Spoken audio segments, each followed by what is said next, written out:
Assalamualaikum warahmatullahi wabarakatuh. Halo teman-teman, kembali lagi di channel kita.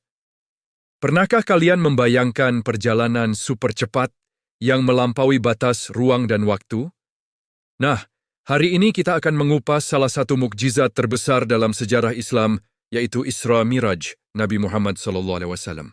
Peristiwa luar biasa ini bukan sekadar cerita, tapi penuh dengan hikmah dan pelajaran mendalam bagi kita semua.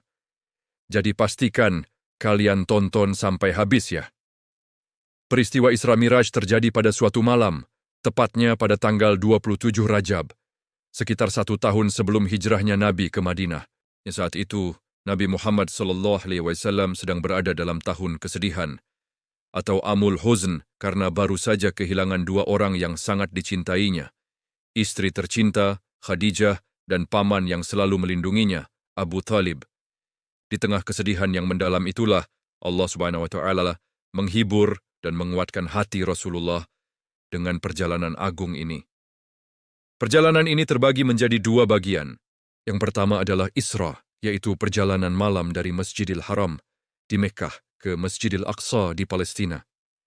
Dalam Al-Quran surat Al-Isra ayat pertama Allah berfirman yang artinya, Maha Suci Allah yang telah memperjalankan hambanya pada suatu malam dari Masjidil Haram ke Masjidil Aqsa, yang telah kami berkahi sekelilingnya, agar kami perlihatkan kepadanya sebagian dari tanda-tanda kebesaran kami.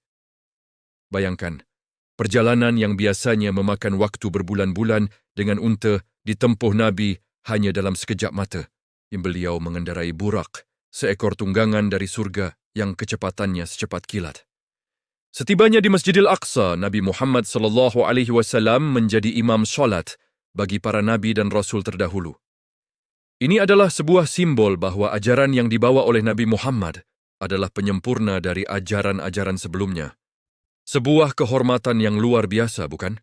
Setelah dari Masjidil Aqsa, dimulailah bagian kedua dari perjalanan, yaitu Miraj. Ini adalah perjalanan vertikal Nabi Muhammad SAW naik menembus 7 lapis langit hingga ke Sidratul Muntaha. Di setiap lapisan langit, beliau bertemu dengan para nabi sebelumnya. Yang di langit pertama, beliau bertemu dengan Nabi Adam. Di langit kedua, bertemu dengan Nabi Isa dan Nabi Yahya. Di langit ketiga, dengan Nabi Yusuf. Di langit keempat, dengan Nabi Idris. Di langit kelima, dengan Nabi Harun. Di langit keenam, dengan Nabi Musa. Dan di langit ketujuh, beliau bertemu dengan Nabi Ibrahim yang sedang bersandar di Baitul Maqmur.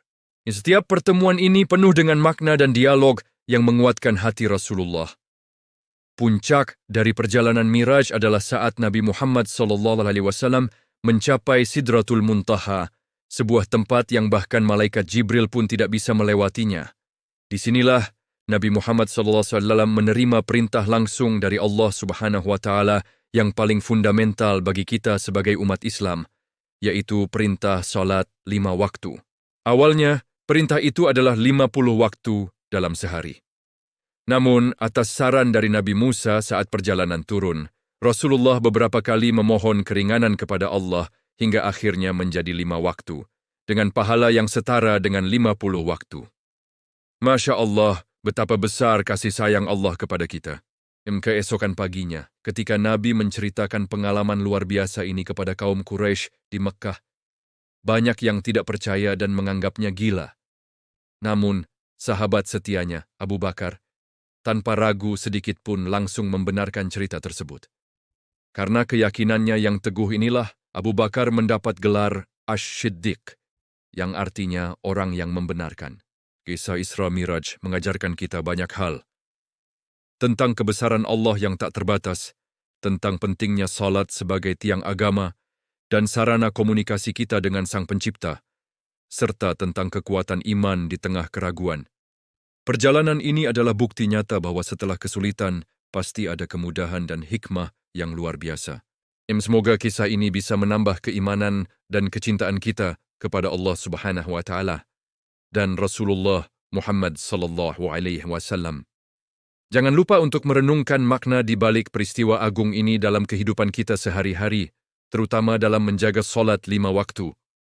Terima kasih sudah menyimak video ini sampai selesai.